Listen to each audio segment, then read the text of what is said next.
Sección. En primer término va a estar el doctor Constantini.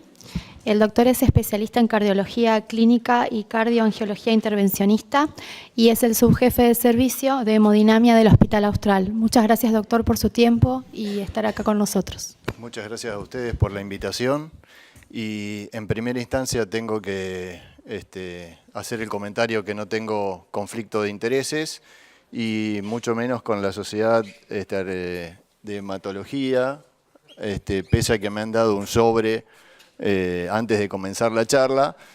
Me asusté bastante inicialmente, para mi sorpresa había una carta de agradecimiento en la participación, así que encantado. Bueno, la intención es mostrarles que el tratamiento o coadyuvante con el implante de filtros vena cava en patología tromboembólica es una situación cada vez más frecuente que charlamos en conjunto con ustedes en las diferentes áreas donde las especialidades clínicas y de intervencionismo deben amalgamarse para buscar, como charlamos hace un ratito, la mejor opción terapéutica para el paciente y a veces combinadas. Y esto es porque la enfermedad tromboembólica es la tercera causa de mortalidad cardiovascular global en el mundo. Hay algunas estadísticas de más de 400 casos de tromboembolismo venoso cada 100.000 pacientes en el continente americano. 40% de estos se deben a trombosis de venas proximales y que hay una tasa no despreciable de recurrencia de estos eventos también. Y que esta tasa de eventos primarios o de incidencia aumenta según la edad, sea para trombosis tomadas en forma aislada o en conjunto con presentación, digamos, de enfermedad tromboembólica pulmonar también. En el siglo XIX se pensó que la interrupción física de la circulación venosa podría ser una opción para esta condición. Trousseau en 1860 daba su teoría de que esta situación podía establecerse y Homans luego en 1930 hizo muy popular la ligación de la vena femoral para como parte, digamos, del tratamiento de esta condición. Luego se llevó a la formación de una membrana de Silastic, donde en 1967 dio los primeros resultados, un implante quirúrgico con resultados a corto plazo verdaderamente muy desfavorables, y Greenfield en los años 70, inicialmente con un dispositivo de un frenchaje importante, sobre todo para los días de hoy, pero desarrolló un dispositivo que se implantaba en forma definitiva, no de interrupción del flujo, sino de lo que conocemos hoy como filtro vena cava. Y a partir de ese momento, como ustedes ven las curvas, a lo largo del tiempo, digamos, fue la indicación cada vez más prevalente y frecuente, si bien con cierta heterogeneidad a lo largo de diferentes instituciones y que pueden llevar más o menos seria alguna data razonable. Con una indicación verdaderamente apropiada en alrededor del 50% de los pacientes. Yo no me voy a detener porque hay otro speaker que va a charlar sobre las indicaciones absolutas o relativas, pero globalmente manejamos 3 indicaciones que tienen que ver con las contraindicaciones anticoagulación, la profilaxis inicialmente para enfermedad tromboembólica o la falla o nuevos eventos tromboembólicos presentes en la anticoagulación. Para estos dispositivos vamos a repasar qué evidencia tenemos entonces de si son efectivos y cuánto previenen la embolia pulmonar. Y concretamente el estudio PREPIC en 1998 nos demostró, si bien con 3 diferentes dispositivos, que los pacientes que eran diagnosticados de enfermedad tromboembólica, sobre todo con embolia de pulmón, la recurrencia de embolia de pulmón en forma temprana, ya a los 12 días, era significativamente menor en los pacientes que junto con la anticoagulación aquí les voy a mostrar en el siguiente slide, sea de heparina de bajo peso o heparina no fraccionada, la recurrencia de eventos tromboembólicos era menor. Y como ustedes ven aquí también, los eventos pulmonares clínicamente relevantes también fueron menores tempranamente, a un costo que alcanza significación estadística para este tipo de dispositivos a los 2 años de una mayor recurrencia de enfermedad tromboembólica periférica. El estudio PREPIC en su seguimiento a 8 años nos sigue convalidando los primeros resultados que mostró tempranamente a los 12 días, con una disminución muy importante de enfermedad tromboembólica sintomática, casi del 50% en este seguimiento, a 8 años, ¿sí? Con una recurrencia de enfermedad tromboembólica periférica un poquito mayor. Que si quieren después podemos charlar el porqué, digamos, de esto en el seguimiento y cuáles son los factores que están asociados. Recientemente se publicó hay varios estudios últimamente en cardiología, sobre todo, que tenemos mucho ruido, pero concretamente para filtro de vena cava, que han mostrado que los pacientes que se implantaron filtros de vena cava y que tenían contraindicaciones para anticoagulación, la mortalidad a 30 días era mayor. Esta evaluación fue realizada sobre un pool de pacientes en forma retrospectiva a partir de análisis de historias clínicas, donde el diagnóstico inicial de ingreso era enfermedad tromboembólica o enfermedad pulmonar sintomática. Y ellos dividieron los pacientes según quedaba a criterio de los grupos tratantes, quiénes se les implantó filtro y quiénes no.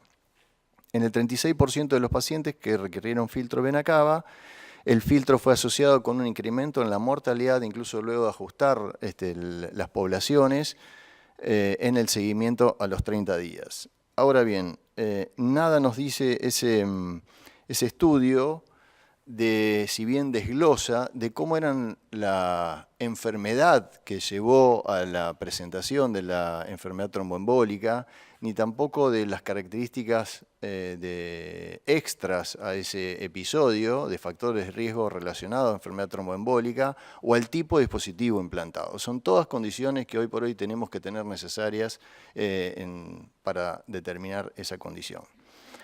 Y esto verdaderamente contrasta con información también de calidad como el estudio Riete, donde vemos que los pacientes que tenían alto riesgo de sangrado y que no se podía lograr un tiempo de coagulación apropiado, el implante de filtro vena cava disminuyó la muerte relacionada a enfermedad tromboembólica pulmonar. Como ustedes bien ven ahí, los pacientes que tenían implantado filtro eran 1.7% versus aquellos que no se implantó filtro del 4.9% con nivel estadístico satisfactorio.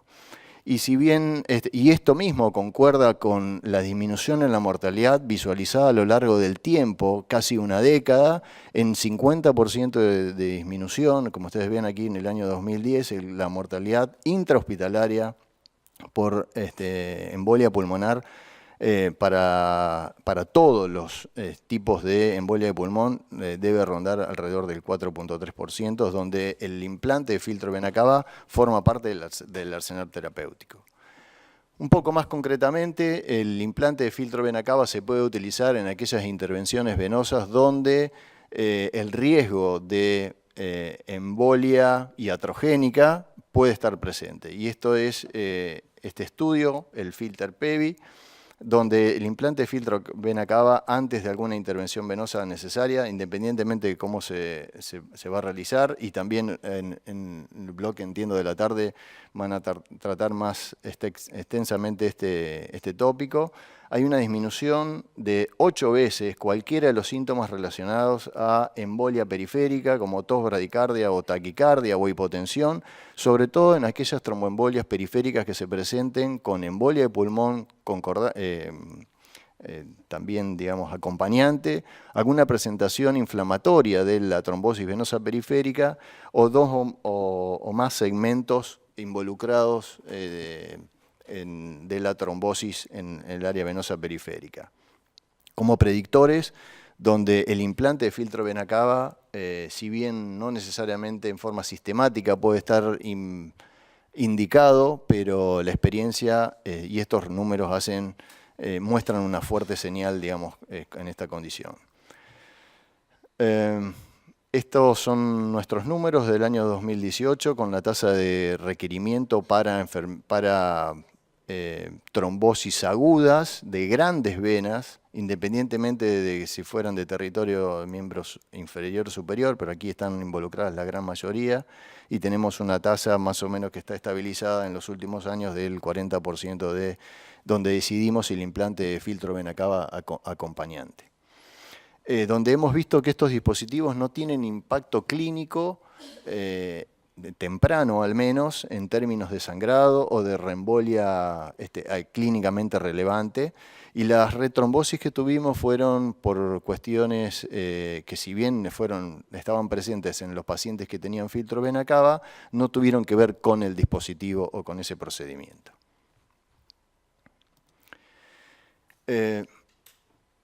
Si bien no necesariamente, hay un desarrollo muy importante por parte de las compañías comerciales, de lo mismo que los dispositivos para cierre de defectos de cardiopatía o de cierre de orejuela. En filtros vena cava también hay una constante mejoría en estos dispositivos.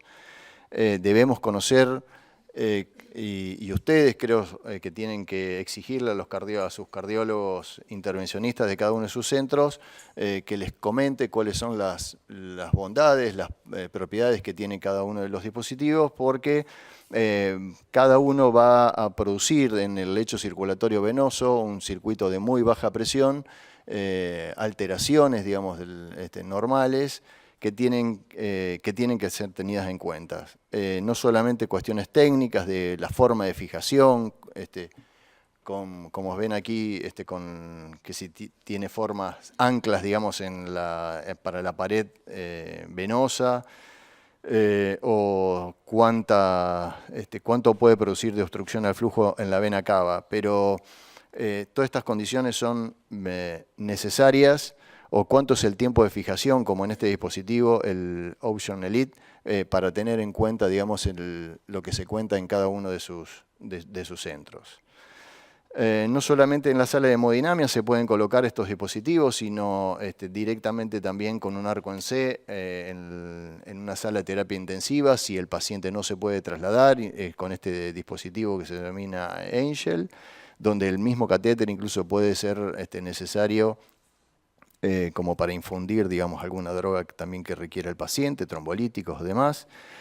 Últimamente se han presentado el seguimiento un poquito más alejado, a 24 meses, de un dispositivo que se denomina Sentry, que tiene, como ustedes ven en la figura del lado izquierdo, un stent concretamente para la vena cava, donde una sutura que se va a hidrolizar en los primeros 60 días, luego deja completamente expedita la vena, como ven en la vista axial, como para que el flujo, luego que el tiempo sea necesario para producir la cobertura y disminución del riesgo de enfermedad tromboembólica, esté presente y sea efectivo.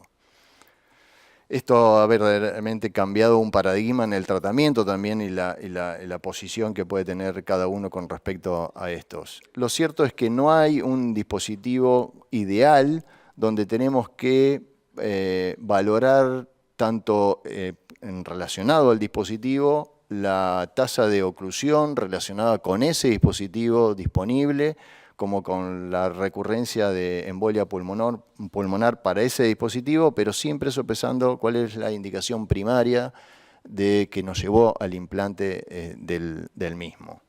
El estudio PRESERVE nos pretende confirmar de estos 6 dispositivos disponibles, si están relacionados y que pueden concretamente disminuir la enfermedad tromboembólica en su prevención, comparando cabeza a cabeza cada uno de este material.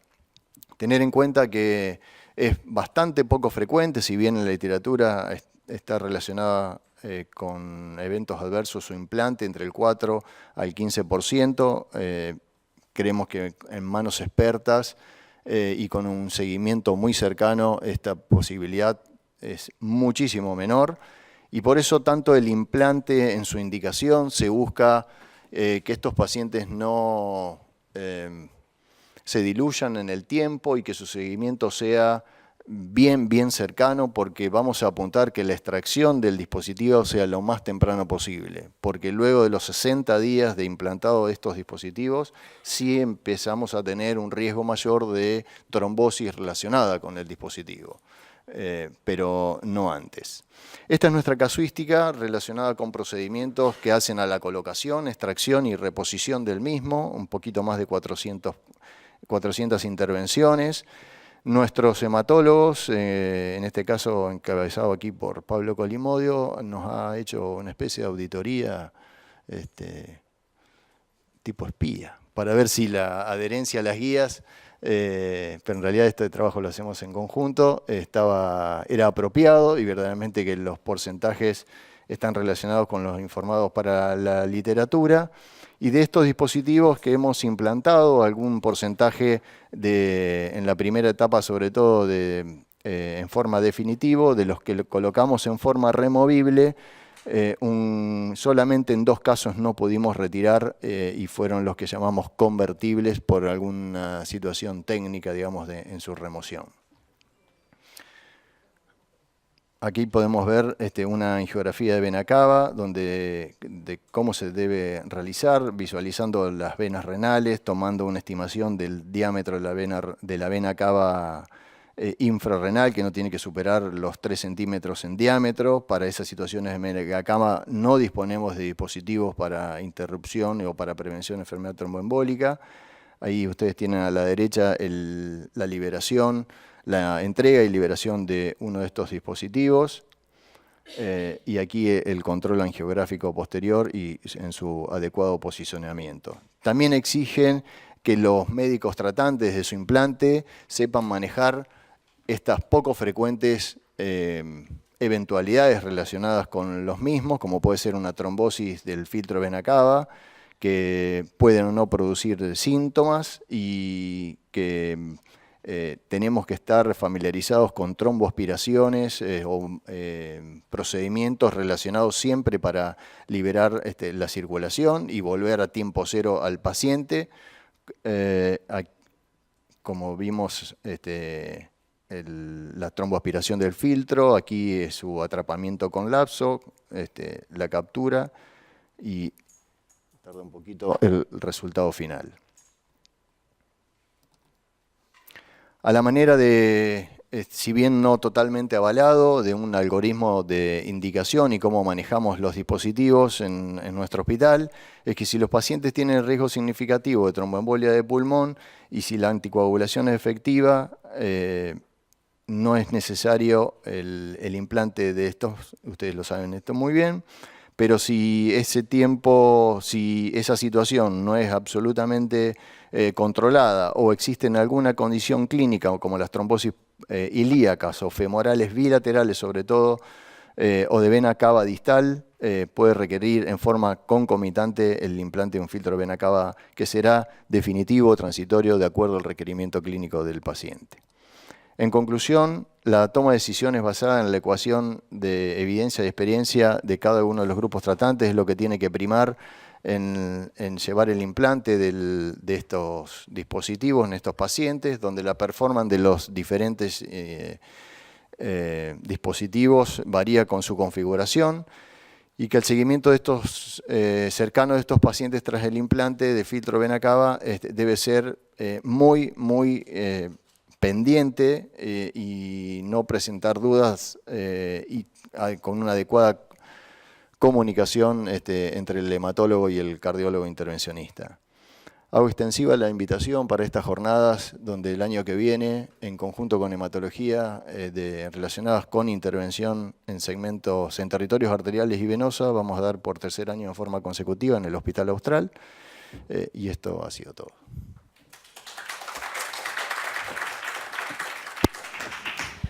Muchas gracias, doctor. Bueno, a continuación, la doctora Carla Giumelli, que es especialista en hematología y es médica de planta del Instituto Cardiológico de Corrientes, nos dará su visión desde el punto de vista hematológico. Muchas gracias, doctora, por viajar y estar acá con nosotros hoy.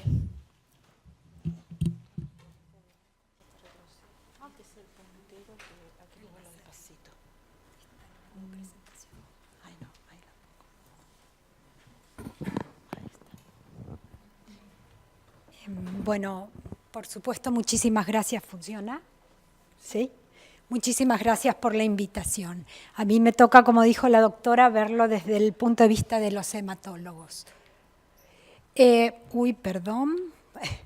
Voy a hacer una introducción. El objetivo de poner los filtros, las indicaciones, como dijo el doctor, las absolutas, las relativas y las profilaxis y el tratamiento post-colocación de filtro.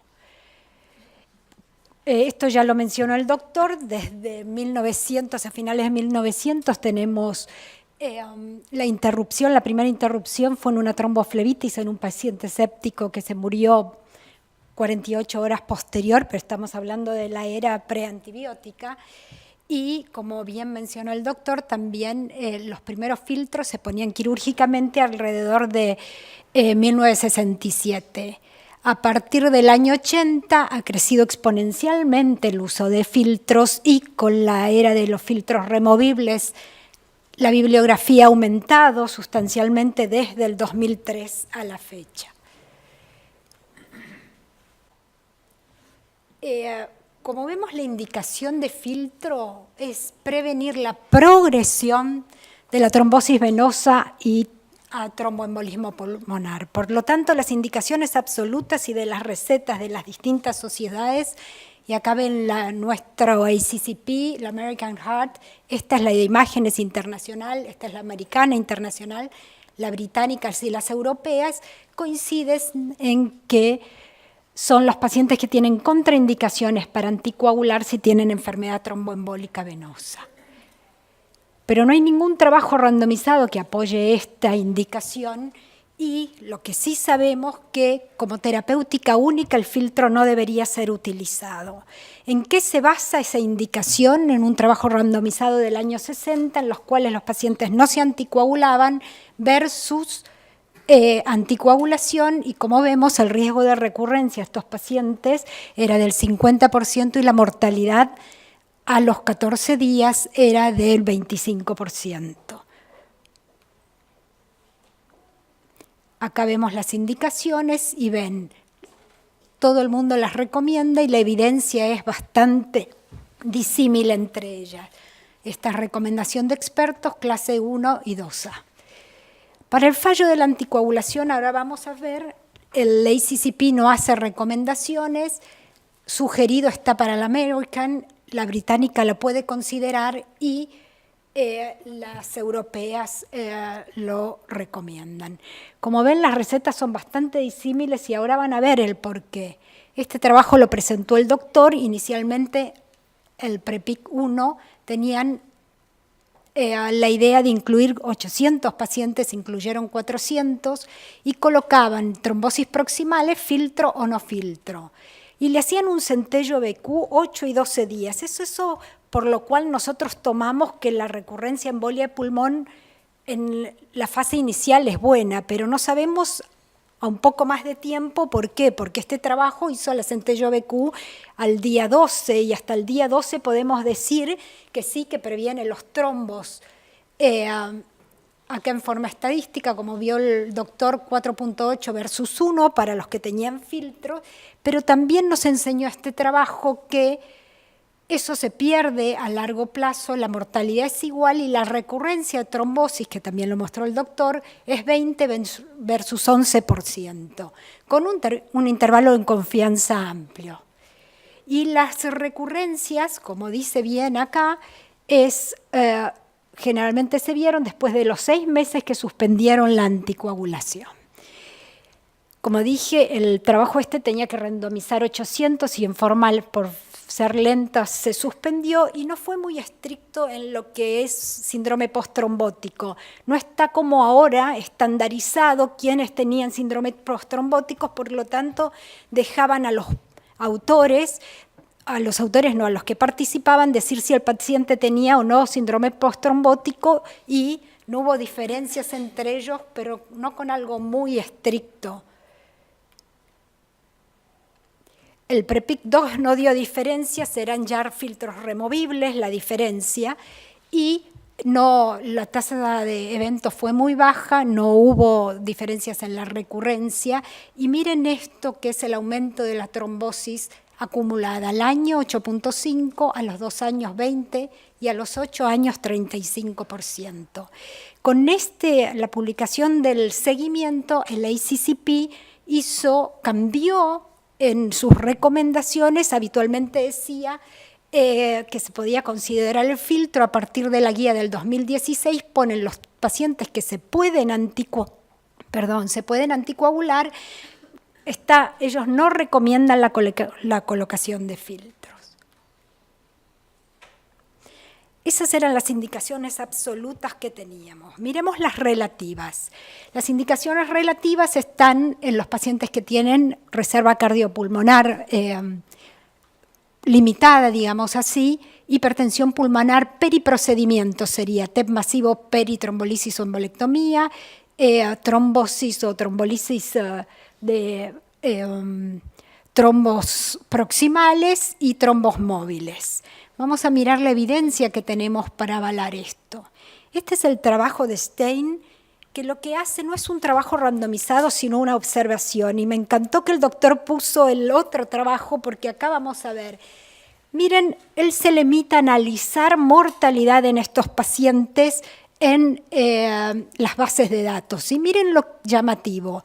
La mortalidad de los pacientes que tenían filtro, 33, y cuando no la tenían, 51.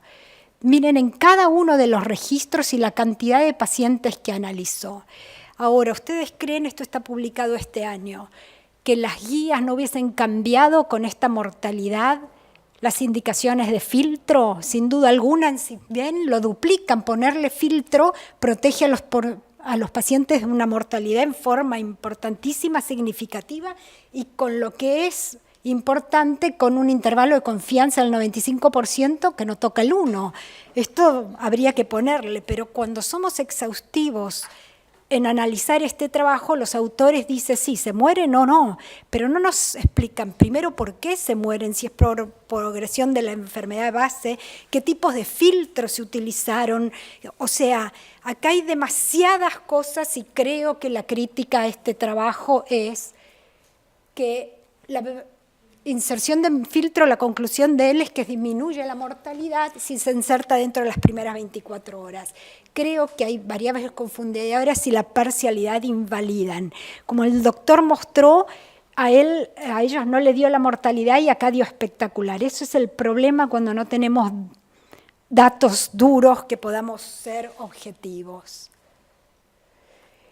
Procedimientos endovasculares, el doctor también mostró este trabajo, esto sí era un trabajo randomizado, 141 pacientes, es el tercer trabajo randomizado en todo lo que es filtros, que se les someten a procedimientos, 70 fueron con filtros, 71 sin filtros, y miren los eventos, 1 de 14 solo se analizaban los pacientes que tenían síntomas.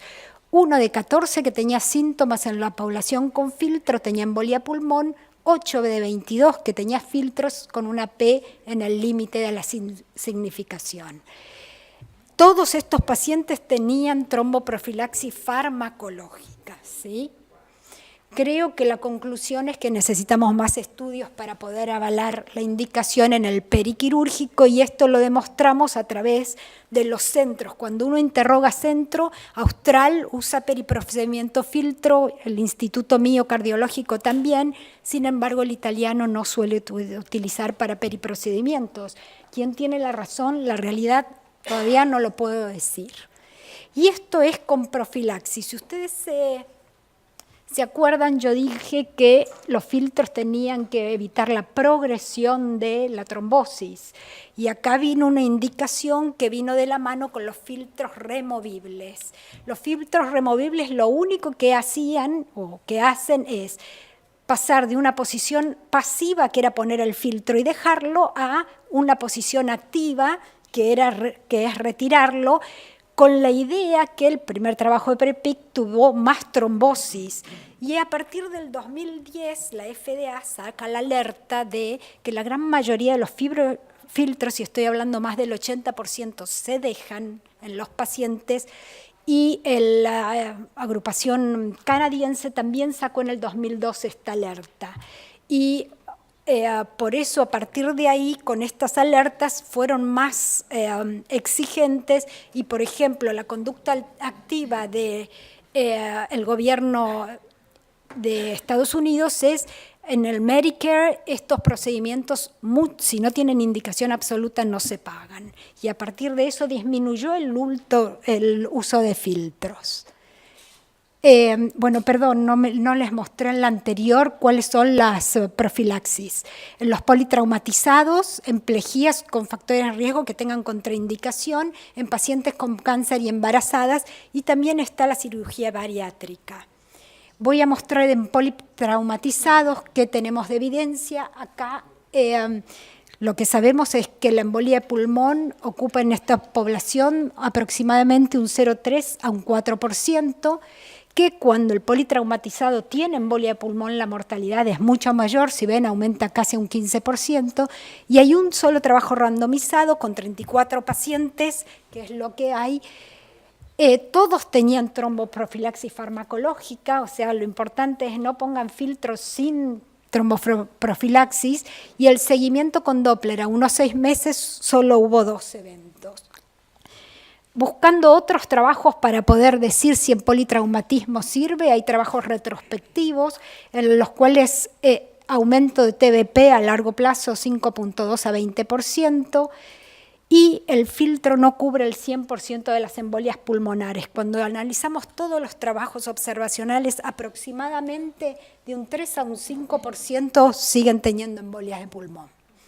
Bueno, estos son los trabajos retrospectivos. Quiero mostrar las revisiones de paciente en trauma. Solo 2% se utilizó y no tuvo impacto en la mortalidad ni en el incremento de trombosis venosa. Como es tan amplio el repertorio de trabajos, es muy difícil poder sacar conclusiones. ¿Qué dicen las guías traumatológicas? La IST la recomienda, la australiana y la de Nueva Zelanda no. Dice que el uso del filtro tiene escasa eficacia y no está probado costo-efectividad. Eso en cuanto a politrauma. En cuanto a cáncer, acá también hay un trabajo randomizado, solo 64 pacientes, que comparó Fondaparinux, filtro y no demostró nada. Algunos estudios recientes muestran que los pacientes con cáncer no cambia la mortalidad. La mortalidad tiene que ver con las metástasis que tienen los pacientes y con el tipo de cáncer, sobre todo el pancreato biliar, que tiene alta tasa de mortalidad. Y la anticoagulación a largo plazo en estos pacientes no cambió la mortalidad, precisamente porque los pacientes en general se mueren por progresión de la enfermedad. Este es el trabajo que comparó en 184 pacientes que les colocaron con cáncer, se anticoagularon y no se anticoagularon. Y acá pasa lo mismo que como vieron en toda la mañana, solo una pequeña proporción de pacientes tenían contraindicaciones para anticoagulación. La gran mayoría las colocaron por otras cosas. O sea, estoy diciendo la indicación absoluta es baja, sin embargo las relativas y las profilaxis son más altas. Y no demostró ni cambio en mortalidad ni trombosis venosa. Por lo tanto, como ven, las guías vuelven, la única que hace el American Heart dice que sería razonable, y la ICCP dice que es el último recurso. ¿Qué sugieren estos otros pacientes o estas otras entidades que no recomiendan el filtro? Aumentar dosis plena, aumentarlas un 20% de heparina o combinarla con anticoagulantes orales.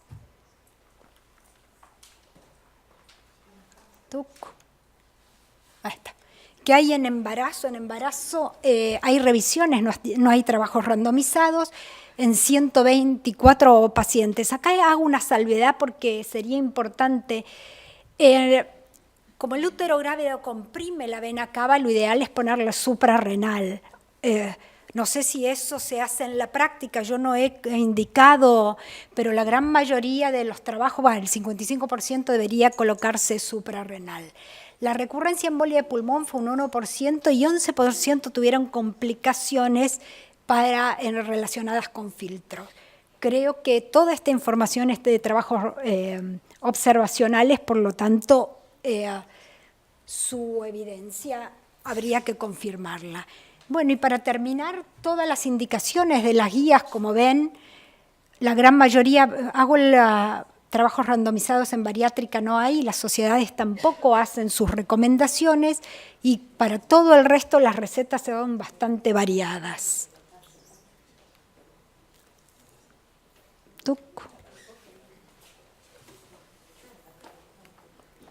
¿Se quedó sin pila? Si no, lo hago acá. Ahí está. ¿Qué pasa cuando colocamos un filtro? ¿De dónde sale? ¿Qué tenemos que hacer a largo plazo? Bueno, como vimos, la recurrencia a largo plazo es mucho mayor, por lo tanto, y la gran mayoría de los pacientes recurrieron después de que se suspendió la anticoagulación, después de los 6 meses. Por lo tanto, la indicación, si bien no hay trabajos que digan sí, la indicación es seguirlos anticoagulando a largo plazo. Y creo que una de las cosas importantes es algo que mencionó el doctor en los filtros removibles, tratar de removerlos. ¿Y cuál es el tiempo para removerlos? La FDA dice 1 o 2 meses.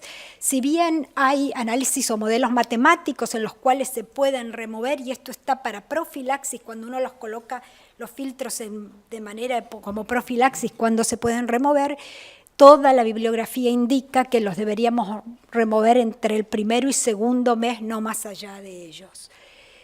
Y como último, yo quería mostrarle, bueno, las conclusiones, 50 años de filtro, solamente 800 pacientes que están en trabajos randomizados, todo el resto de los registros, que son más de 100.000 pacientes, son trabajos observacionales, por lo tanto una conclusión, me parece que hay que analizar cada paciente en particular.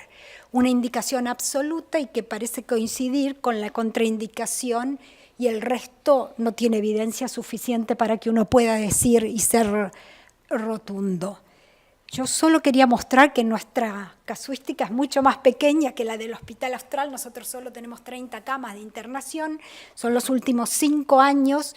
Nosotros ponemos filtros para otras instituciones que lo piden, el servicio de hemodinamia hace eso para externo, y en estos últimos 5 años 19 filtros se han puesto, 3 por indicaciones propias, de las cuales 2 eran absolutas, y esas 2 eran, la primera, una paciente que vino de otro centro con una histerectomía séptica por un cáncer uterino y vino con 12.000 plaquetas, le colocamos un filtro, cuando corrigió eso la anticoagulamos y este año en marzo murió la paciente por progresión del cáncer uterino.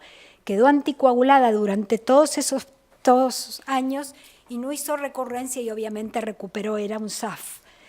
Y en la segunda, a fin del año pasado, era un astrocitoma que cuando le pusieron el recaída 3ª línea con los monoclonales hizo la trombosis, era una trombosis femoral extensa con síndrome convulsivo. Tenía 3 drogas y seguía convulsionando y vino a verme, le ofrecimos el filtro hasta poderla anticoagular. Aceptó la colocación del filtro, todavía vive y no se quiso iniciar anticoagulación posterior. Todavía vive y no tuvo recurrencia de embolia. La tercera indicación fue un May Turner del año pasado, que se colocó periprocedimiento el filtro hasta colocarle el stent. Y el último filtro que colocamos fue una chica de 22 años que vino a nuestra emergencia, una leucemia aguda, fue derivada al centro oncológico que le correspondía y el otro centro nosotros la mandamos con heparina y el otro centro oncológico pidió la colocación de filtro. No tenía contraindicaciones para anticoagular. Todo el resto no sabemos porque son filtros que se colocan y se van de la institución. O sea, como ven, uno trata de apegarse a las absolutas, pero bueno, hay de todo. Muchísimas gracias, muy amables.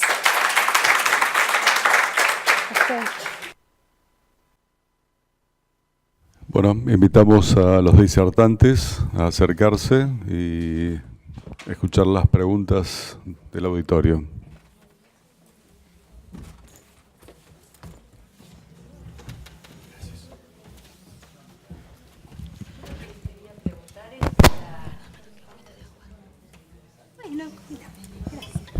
No, es si el consejo sigue siendo anticoagulación de por vida.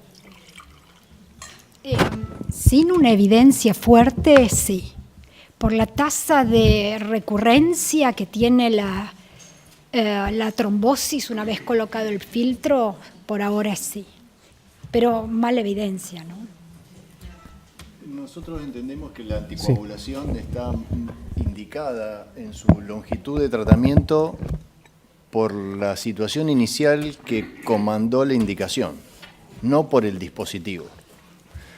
La idea presente y persistente a lo largo de la internación, el seguimiento clínico de ese paciente, para nosotros es retirar el filtro de vena cava apenas se pueda, lo más rápido posible, teniendo en cuenta siempre el tiempo, digamos, de seguridad, para evitar riesgo de embolia pulmonar, no tanto de si la progresión sea femoral o demás.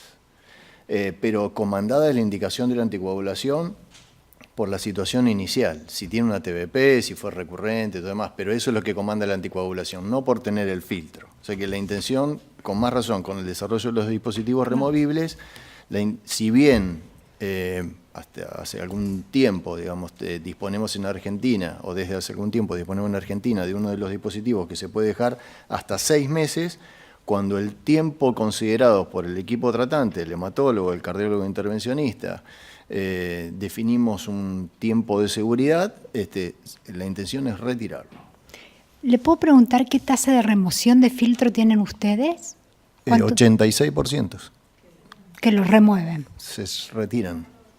Bueno, debo decir que es excelente, ¿no? Porque no es lo que está publicado en la bibliografía. Por eso las advertencias de todas la FDA y todas las entidades, la canadiense y demás. Yo quería hacer un comentario que justamente la pregunta iba apuntada al tiempo de remoción del filtro, que incluso los filtros nuevos demostraron que se pueden retirar más allá de los 6 meses. O sea, lo recomendado 6 meses, pero más allá de los 6 meses se han retirado filtros exitosamente. Es por el diseño, por la biotecnología. O sea, a mí me parece que hay estudios que uno tendría que marcar un antes y un después, antes y después, de acuerdo a la tecnología usada antes y el análisis de los estudios más viejos con los nuevos. En la actualidad, lo que dice la doctora es correcto. La FDA mostró una alerta, en Canadá también, y eso motivó mucho. Hay muchísimos trabajos sobre el manejo en team de expertos y estar encima de la indicación. Entonces, eso es lo que hacemos con un filtro. Nosotros le ponemos la fecha de implante filtro y constantemente estamos viendo que el filtro está puesto. Sabemos que el paciente ese, en cuanto se pueda retirar ese filtro, se retira. Porque ¿por qué tener un dispositivo cuando no lo necesita? Y, perdón, y agregado a eso que 35% mostró trombosis a 8 años, ¿no? O sea que está bien que son los filtros viejos y demás, pero por eso le hice la aclaración. Cuando el filtro queda, la persistencia del filtro parecería que obliga a, pero no hay evidencia fuerte para decir esto es así. Ahora, una preguntita. Decían que la anticoagulación dependía de la condición de base, digamos así, y no de la colocación del filtro. Sí. Ahora, suponiendo que se coloca un filtro removible o un filtro definitivo, la condición por la cual se puso es una condición transitoria, un paciente que tuvo una TDP asociada a un factor de riesgo y que requirió una cirugía y por eso, por ejemplo, hubo que colocarle el filtro. El filtro no se puede remover y queda. ¿La anticoagulación la suspenden? Si persiste la indicación de anticoagulación, se mantiene la anticoagulación. Pero en ese caso... No persiste. La anticoagulación fue por una trombosis secundaria a un traumatismo o algo por el estilo. Es que hoy por hoy, digamos, en quedó esa situación filtro, ¿no? transitoria. Sí, pero en esa situación transitoria, en primera instancia, un filtro que no se puede retirar No, el es filtro... una mala praxis hoy, te tendría que decir. Sí, no, por ahí el filtro se podría retirar, pero por alguna circunstancia no se pudo retirar y queda en forma definitiva. ¿Qué hacen en ese caso? En el caso de convertible, tiene que ver con el diseño del dispositivo, si es en forma hexagonal o tipo umbrella, digamos, en la globalidad. Los hexagonales tienen algún riesgo mayor de anticoagulación y en ese caso nosotros al hematólogo, para alguno de esos dispositivos, le vamos a recomendar que la anticoagulación, ahí sí sería recomendable, una sugerencia, pero otra vez, no por el dispositivo. Pero si no, no está indicado. No, hay que anticoagular. Generales, nosotros sabemos que los dispositivos nuevos tienen bajo riesgo de trombosis. No es el riesgo de ese 30% a largo plazo con los dispositivos viejos. Los dispositivos nuevos tienen menos riesgo de trombosis. 13% tienen los mejores. Nosotros anticoagulamos a todos los pacientes que quedan con un filtro que fue convertible en este caso. Nosotros llamamos convertible porque el motivo por el cual tiene contraindicada la anticoagulación persistió en el tiempo y no nos permitió retirarlo. Entonces el filtro se transformó, es convertible. O sea, es un definitivo. Inicialmente la indicación fue transitoria y quedó definitivo. Esos pacientes, nosotros los anticoagulamos, falta evidencia para decir que le podemos suspender la anticoagulación, pero tenemos una cierta tranquilidad cuando son pacientes, por ejemplo, que están en tratamiento oncológico, que hacen citopenias severas o que están con otra patología que requiere de cirugías recurrentes, y tenemos una cierta tranquilidad que está mejor protegido que el paciente que no tiene el filtro, porque tiene menos riesgo trombótico de lo que uno piensa en realidad. Yo tengo un paciente, yo lo heredé porque no, digamos, el señor tuvo un accidente en el 2009, quedó parapléjico, está en silla de ruedas y en el contexto de la paraplejía tuvo una TBP que no se pudo anticoagular, se le tiene puesto un filtro. Y bueno, ella vino para control, siempre se controla conmigo, digamos, y yo nunca me animo a sacarle la anticoagulación porque bueno, quedó con el filtro, no se pudo retirar y por la alta posibilidad quedó ya anticoagulado. Ese no le puedo suspender la anticoagulación, está parapléjico y la indicación por la cual la recibió ya pasó, pero la condición que tiene ahora tampoco me hace que yo le pueda retirar. Y en ese caso, ¿qué control yo le puedo hacer de estudio para ver cómo está el filtro o qué filtro es? Porque yo en realidad no sé ni qué filtro es lo que tiene puesto. ¿Qué le podría hacer? ¿Qué estudio le podría pedir? Porque le pedí un ecodoppler y no se hizo, no le entendieron qué es lo que quería ver. Sí, a ver si tiene alguna complicación del filtro le pedí. El seguimiento de esos pacientes se puede realizar y se ve muy bien el filtro con angiotomografía. Pero creo que el seguimiento también lo haría si lo requiere clínicamente el paciente. Si tiene alguna situación clínica de síndrome de vena cava. No tengo ninguna. Si no, la verdad, otra vez, me parece que... Tampoco justifica. Si persiste con la indicación de la anticoagulación, es por el antecedente de la tromboembolia periférica. Y con más razón si tiene enfermedad pulmonar trombótica asociada, pero no por el dispositivo. Ahora, en ese paciente que usted particularmente presenta, doctora, si no va a poder deambular y tiene la mecánica, la bomba muscular periférica inutilizada y todo demás, el riesgo de embolia, otra vez, me parece que la anticoagulación está más indicada por esa condición y no por el dispositivo. Una pregunta.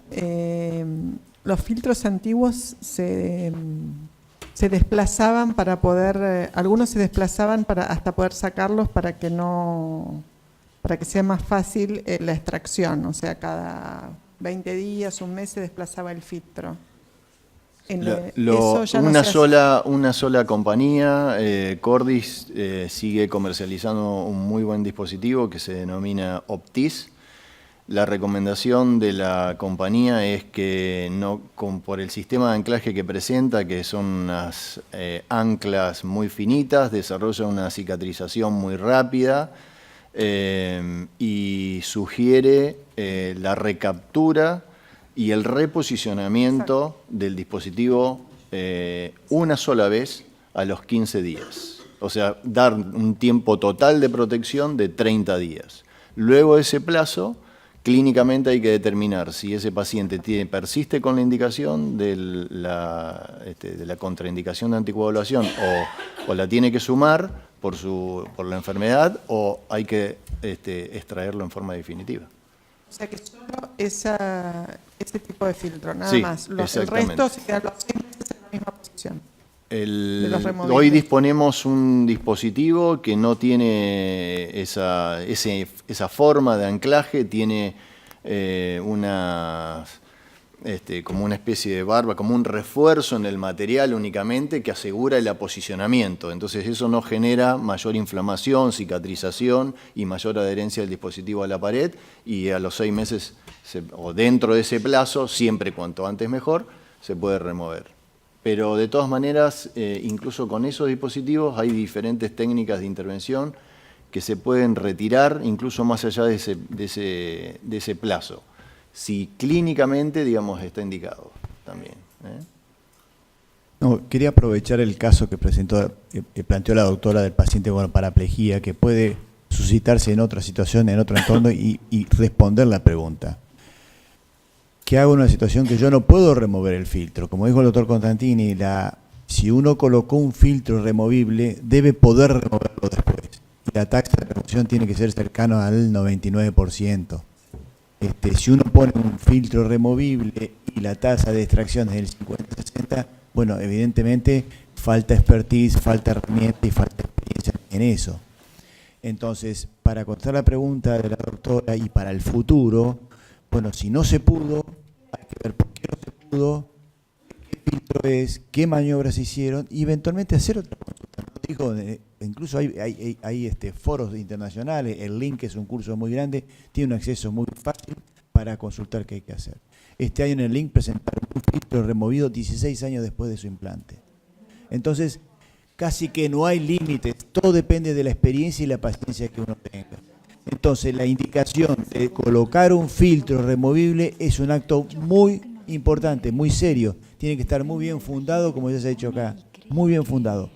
Y quien coloca el filtro tiene que tener las competencias para poderlo remover. Porque por todo lo que se ha dicho también, un paciente que no necesita filtro y que queda con ello, más este paciente que no puede ganar, es la verdad que no, es una pena. Gracias. Bueno, ya... Es que, bueno, la última, gracias. Sí, que me llamó la atención que mostró un filtro que es reabsorbible, o por lo menos eso es lo que tenía entendido. La parte central del filtro es reabsorbible y el borde no. El diseño es por decirle, como un mega stem, donde no tiene sistema de anclaje activo, no tiene barbas, es solamente un stem de soporte para la pared venosa y tiene unas asas donde tiene suturada o una sutura mantiene la forma, digamos, de filtro inicial. Esa sutura se va a hidrolizar a los 40 días y en la hidrólisis de la sutura ese anclaje se vuelve a la posición parietal y queda expedita la vena. Ajá. Ahora, en ese caso quedaría, por un lado, digamos así, el anclaje. Entonces, eso permitió la protección inicial. Sí, y permite el y sin maniobra activa, digamos, para liberar el filtro, se controla con ecografía o con tomografía la permeabilidad de la vena cava después. ¿Y se deja digamos así, el soporte del stent? Claro. Se rondeliza y forma parte de la pared después. Lo que faltaría sería que el stent sea reabsorbible también. Bueno. Bueno, muchas gracias a todos.